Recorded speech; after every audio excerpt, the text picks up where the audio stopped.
Salut tout le monde.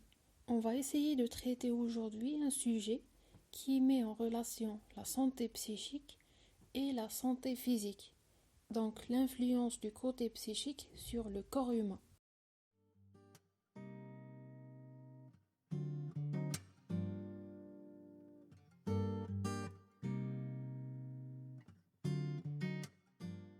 Habituellement, le corps est dans un état physiologique stable.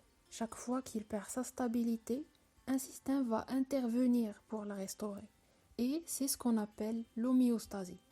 Quand il y a une défaillance de l'homéostasie, il y a une maladie. Donc on peut définir une maladie comme un trouble ou un dysfonctionnement ou une perturbation de l'équilibre physiologique. Bon, notre première vue sur les maladies est déjà insuffisante parce qu'il y a un autre côté déterminant qui reste à explorer. Cette première vue est basée sur tout ce qui est moléculaire, mécanique et électrique, etc.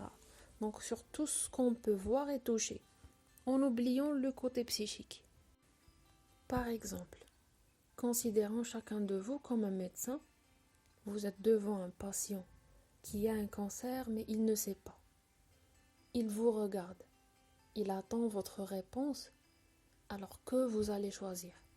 De dévoiler sa maladie et ses risques parce qu'il a le droit de connaître la vérité. Bon, il sera triste la première fois, mais il va l'accepter après. Ou bien de cacher la vérité et d'informer juste sa famille pour lui aider sans déceler le secret, craignant d'entrer dans une dépression qui affecterait sa maladie pour le pire. Quel est votre choix?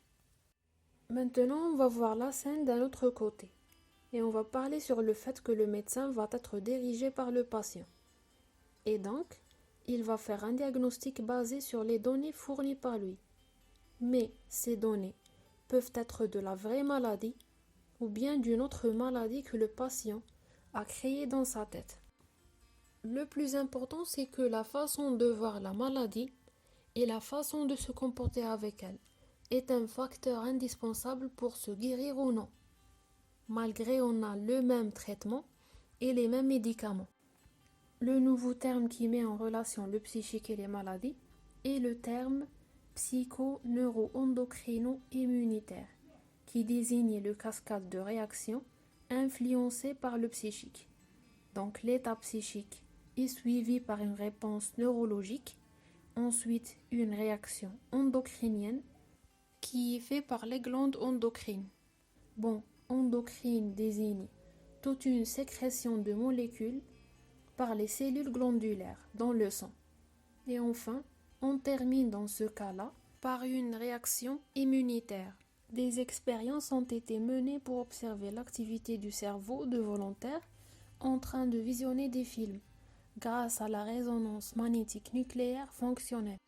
On a vu une activité du cortex préfrontal droit lorsque le film contient des émotions désagréables, donc peur, anxiété, colère, etc.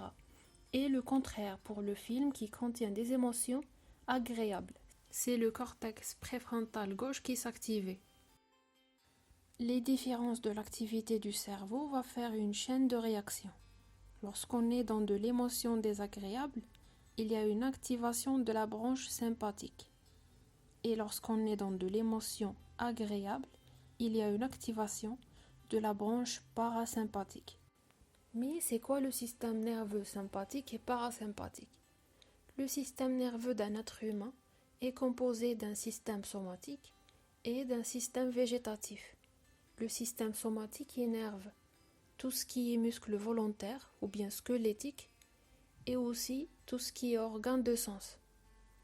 Et le système nerveux végétatif est composé du système nerveux sympathique qui fait une réponse face au stress et le système nerveux parasympathique qui fait une réponse face à une relaxation.